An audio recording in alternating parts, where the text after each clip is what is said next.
Well, actually,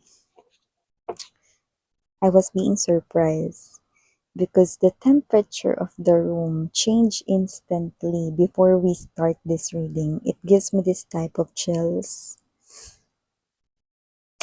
Oh, yeah. Parang medyo malamig kind of thing.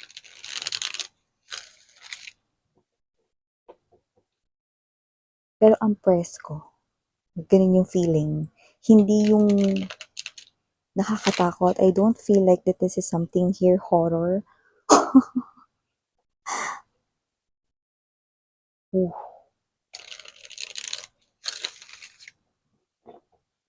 Are you excited? Who's excited?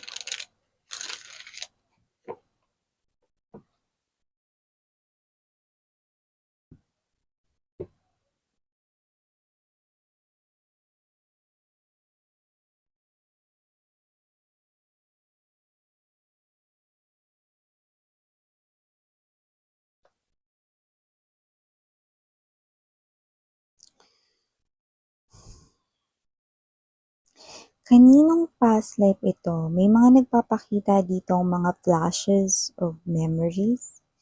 It looks like it's some kind of blurry, pero malinaw yung, alam mo yung energy na nanonood ka sa lumang TV, ganong energy, no? Malabo pero malinaw, no? Kasi ngayon, di ba yung pinapanooran natin is malinaw, di ba? Colored, ganyan, no? So parang it looks like this is something here happened very, very long time ago. I'm seeing fixed marriage right here. Yeah, at that. Four of Wands in reverse. Labag ito sa kagustuhan mo. So, sa nakikita ko rito ha, okay, past lives are true, it's real. So, sa nakikita ko rito, mga babes, no, ilang beses na kayo rito, no, na nabuhay, no, nagkaroon ng past lives, no. But with this particular past life right here, no, kung babae ka ngayon, posibleng lalaki ka nitong past life mo. Yun ang nakuha ko rito. So, kung lalaki ka naman ngayon, maaaring nung past life mo, ay babae kayo rito, no? Pero gayon pa man, okay? Ano man ang iyo rito, no, nakasarian, no? Kasi ganun yun, no? At yung iba, yes, totoo yun, no? Yung iba, maaaring kayo nung past life ninyo is isang pet, no? Isang cat, isang dog, no? Yan, no? So, may mga ganun ding mga instances. But here, it looks like, no, kabaliktaran ng kasarian mo ngayon, yung kasarian mo noon, no? So, kung lalaki ka ngayon, babae ka noon dito. At kung babae ka ngayon, no, lalaki ka naman dito, no? So, yun na nakita natin dito. Okay? So, you are someone na posible rito, no, na na-involve sa isang arrangement, like fixed marriage right here. Something that you don't like, something that you are someone here, no, na parang ayaw mo, labag sa loob mo, ganun, no? Four of Swords. I'm seeing someone nagmumukmok sa tabi.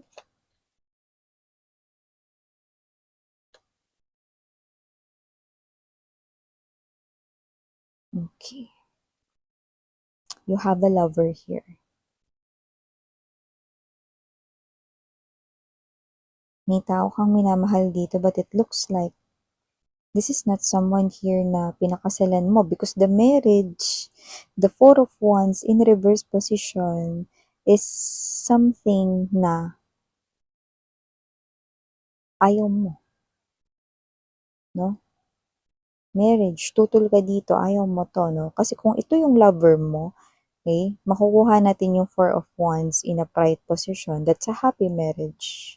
But here it looks like in one of your past lives, you were not being married, no? Hindi ka tied ng knot sa person na talagang iniibig at minamahal mo, no? But with someone else na posibleng inarrange, no? I'm seeing your family interfered right here, no?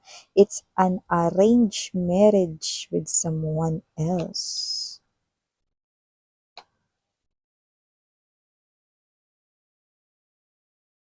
Someone was being dragged away from you guys, no? Tagalog ng drag is parang kinaladkad palayo, no? When we say kinaladkad, di ba, yun yung energy ng kung sino man yung kinakaladkad, ayaw niyang umalis. Di ba? In short, kung sino man tong energy na to, ayaw kanya ritong iwan. Your lover, that's what I'm talking about. Your lover in the past. Pero wala siyang magagawa. Because kung ano man ito, it's already fixed. Okay? The marriage, okay, I already set yung date. Meron na. Pagkain. Offerings. Yeah, offerings. We're seeing offerings right here. I'm seeing tons of meat, fishes right here. Lahat planado na, no? So, kung ano man ito, definitely an arranged marriage, no? Lahat ay nakangiti maliban sa bride. Yan, no? Or maliban sa'yo. Okay? Just take how this resonates. We do not have any gender right here. Kung sino ikakasal dati sa taong hindi niya minamahalabag yun sa kanyang kalooban, siya yung umiiyak pero hindi dahil tears of joy, kundi ayaw niya yung kasal, yung pakakasalan niya. Okay. Okay. We are being advised right here, no? So, ito ay ituturing nating part 1 because we are being advised by the angel guides right here to do a part 2 of this one. So, I'm gonna do it 3 a.m., no? Mamaya. So, kung ano man ito, it looks like this is your past life right here.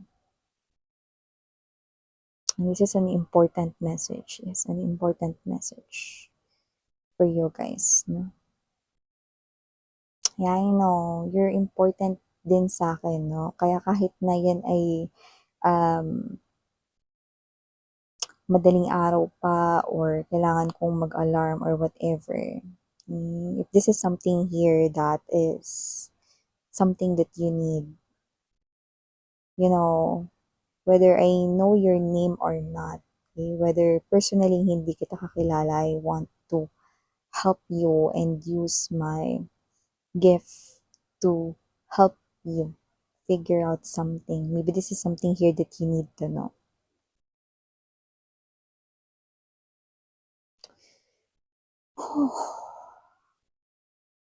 Okay. So, hi and hello there. Oh, heavy na agad, no? Hi and hello there, Collective. My name is Yan. Welcome new subscribers. Returning tambayers ko, maraming salamat, no? Dahil palagi kayong nandito 24/7. And sa aking mga viewers, no? Lahat kayo, thank you so much sa inyong warm love and support for me. At kung hindi niyo pa may pa po tayong other channel, link is down below sa ating description box. So if interested, just click that link na para kayo ay ma-redirect dun sa ating other channel kung saan nag-upload din tayo ng collective readings for all signs, no? And wala tayong gender dito, babae, lalaki, LGBT, lahat ay welcome, okay? Yung link nyan down below, click nyo lang yan para makapunta kayo dun sa ating other channel, okay? And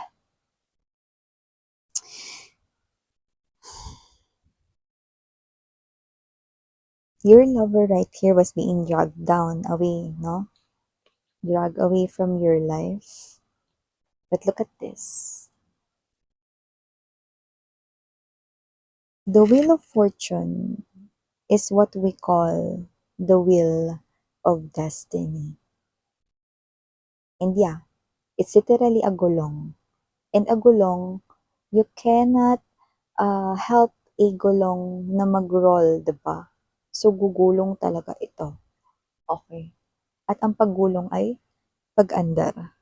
So, tingnan mo yan. may pag-andar dito.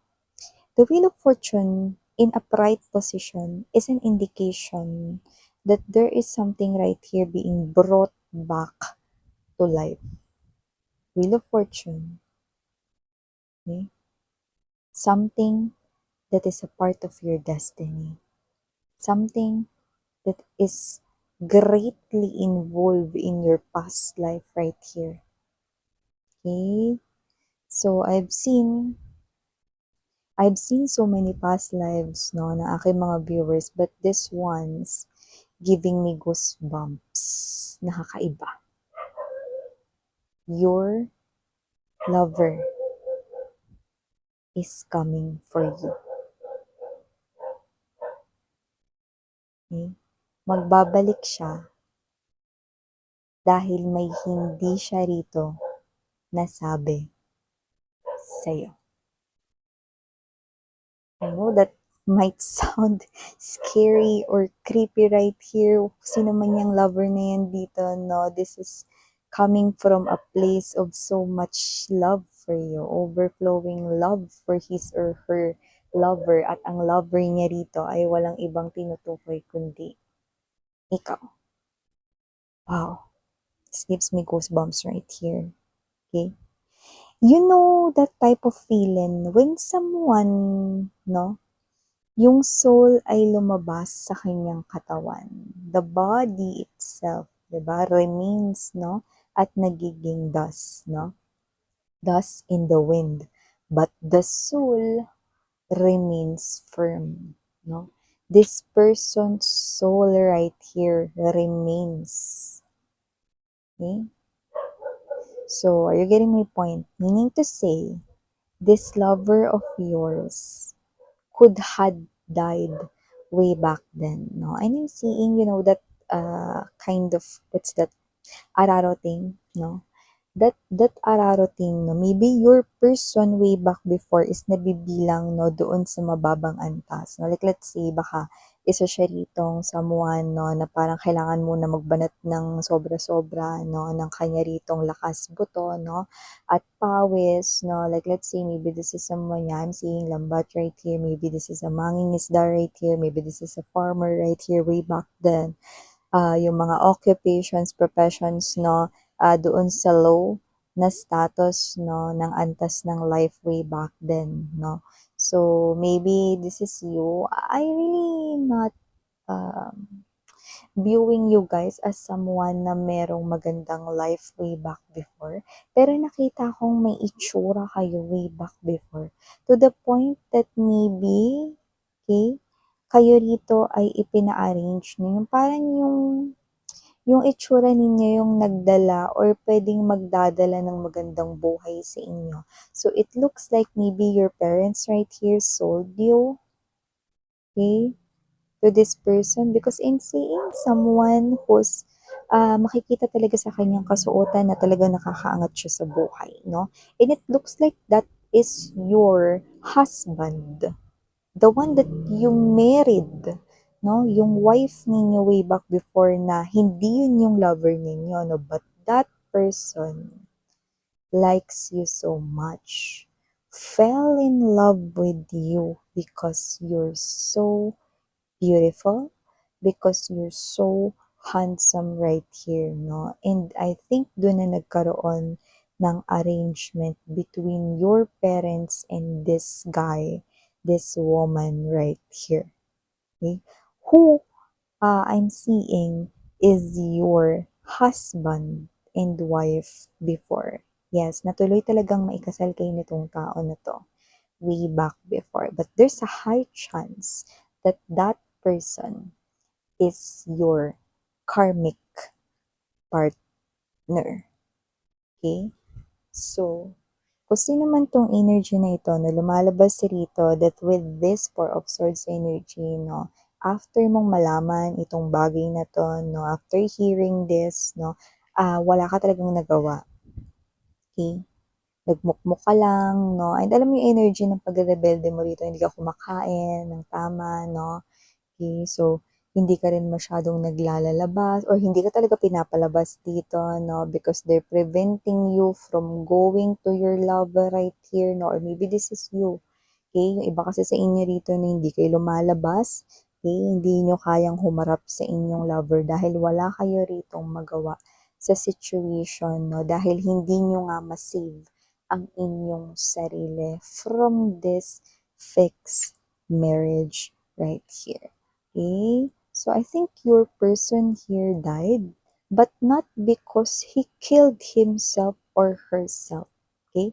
It might be an accident, no? At hindi ko rin naman nakita na siya ay ipinapatay dito ng naging asawa mo or whatever, no? I think because of an accident, no? Maybe due to his or her profession. Okay?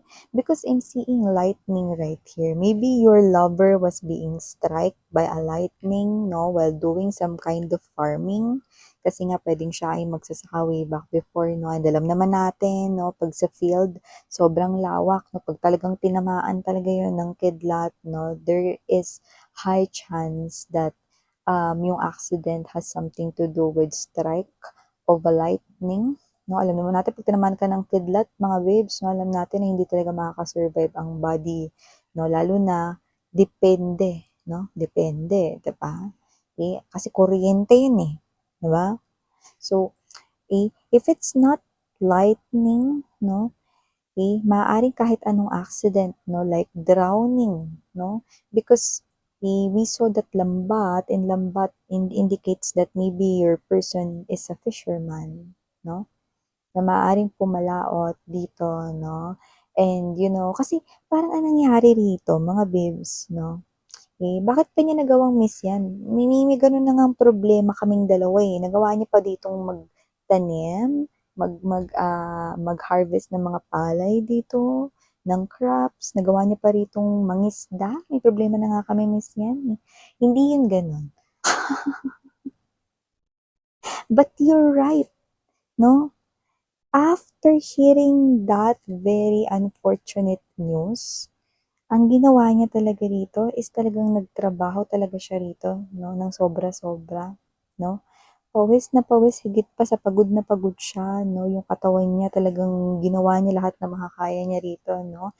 Yung mga usual niyang tinatanim, dinagdagan niya pa yun, no? Yung mga usual na pagpalaot niya, dinagdagan niya pa yun, no? Bakit? Kasi gusto niya kayo ritong ialis dyan sa marriage na yan. Yun yung ginawa niya, buong makakayang ginawa niya, no? Bago kayo maikasal sa tao na yan. Okay?